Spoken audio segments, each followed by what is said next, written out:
Hi, this is In the Middle with Kes and Jamie.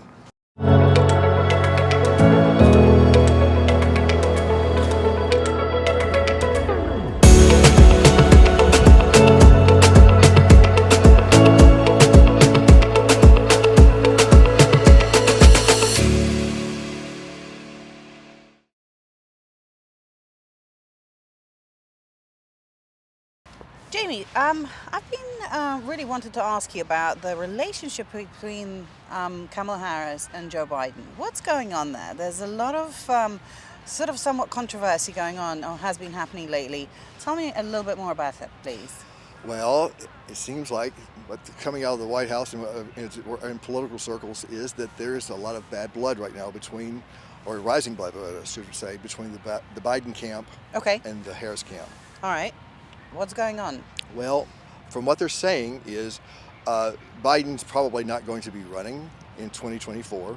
I think that's been pretty obvious for everybody. Yes. I think that everybody kind of knew, wink, wink, we'll elect him this first time, but he won't run again for the second one because, he's going to be 82 in 2024. Right. And so it's going to be physically impossible. And you can just tell that he's a much older man than he was when he was vice president. Absolutely. So, but then Kamala Harris has had some major flub ups, if you will, during her first few months and year of being vice president. And what?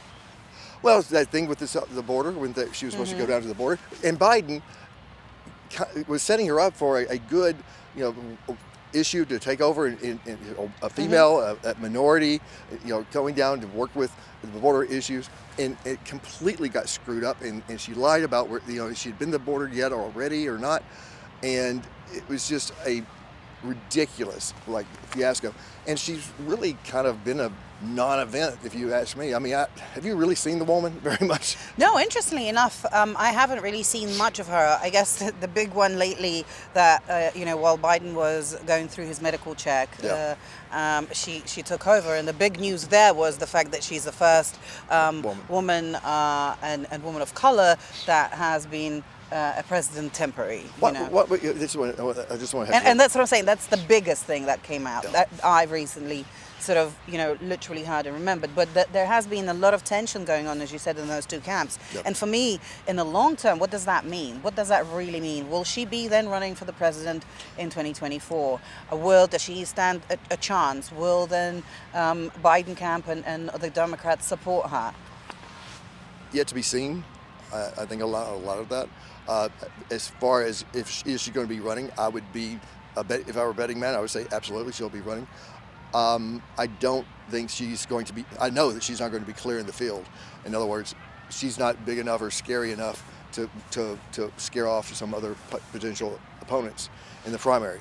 So she's going to have a really tough primary that I don't think she'll survive. I mean, come on, she was 7th.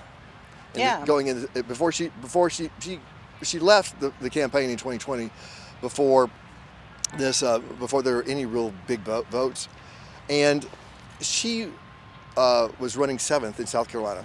South Carolina is a state where the Democratic primary is a majority black voters, right? And she was running 7th. I mean, and her campaign was a wreck.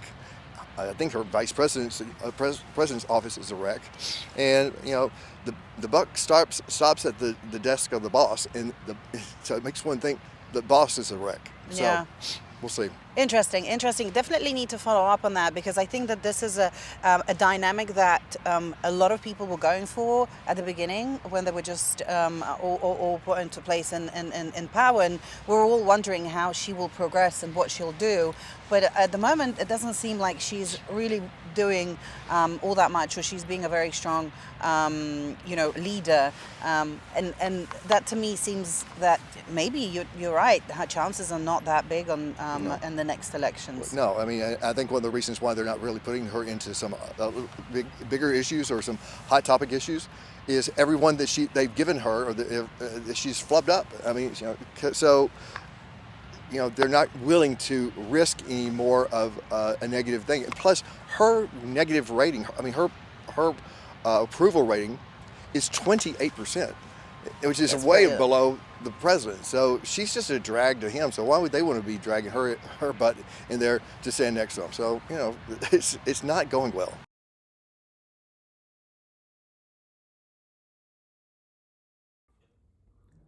Hey guys, this is Jamie of In the Middle with Kes and Jamie. There's going to be times when a hot topic issue is going to come up in between when we take our shows that we would like to comment on and we'd like to hear your comments on.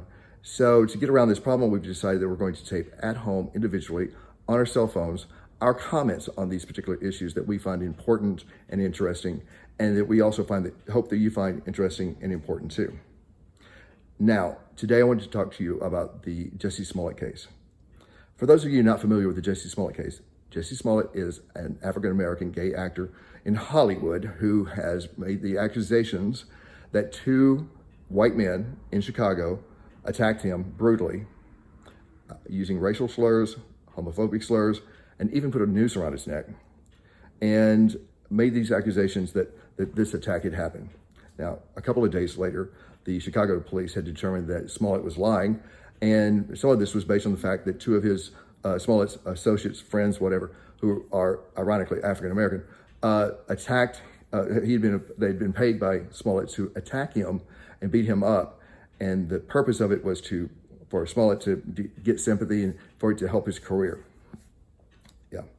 So now, just this last week, we had a jury to determine that Smollett was guilty of this. He did in fact lie, and he's facing a lot of time and not so much time, but he's a lot of fines and some time, and mostly like a huge career damage for himself. Now, part of this is his own doing. You reap what you sow, especially in a situation like this where somebody has used racism and homophobia that has been so painful for so many over the years, and you're using that for your own personal gain. It's just unconscionable. Anyway, he's going to be paying that price for a long time, and most of it will be with his career. But there's some things that I think that we can learn here. Number one, I don't want to see Jussie Smollett lose his career forever. I do think he has to pay some price on this, and he will.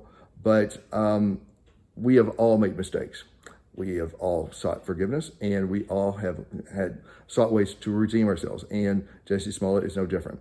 So I don't want to see him lose his career forever. I do want to see him come back. But part of the way he can start his road to redemption is by apologizing to the Black community and to the gay community. They've been very hurt by by racism and homophobia over the years, and to apologize to your own communities, if you will, and then also just in general for the American people, because these kinds of things have been really, really hard for our country in the last couple of years. We have had so much that's happened: the murder of George Floyd, Breonna Taylor, the riots, the protests, the damage that has been done to our country. It's just, to use this now is just so beyond anything that I could have ever thought of. But let's all look at this and be sure that we're not jumping on a bandwagon of the Jussie Smollett bandwagon, or the anti-Jussie Smollett bandwagon immediately, or whatever, in any kind of situation, just because, oh, well, I'm Black and they're Black, I'm going to jump on that one, or oh, he's gay, I'm going to jump on his side. Get your facts, get your information. Does this make sense? Does this jive?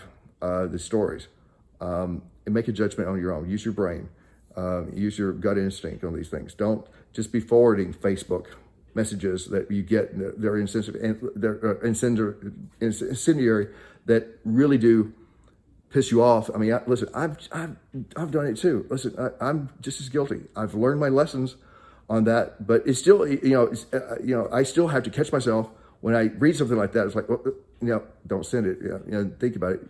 And 9 times out of 10, if not more, I'm glad I held off. Let's not make judgments about each other. Let's not make judgments about someone's color, creed, orientation, what have you. Let's just all get along and get to know each other individually. But I do want to say this: racism is ubiquitous. It is not locked up or tied down to or owned by any single race. We all have it in us in some kind of capacity, and no one is perfect. So let's all give each other the benefit of the doubt. And we would really like to hear your comments on this. And we look forward to hearing from you, and see you then.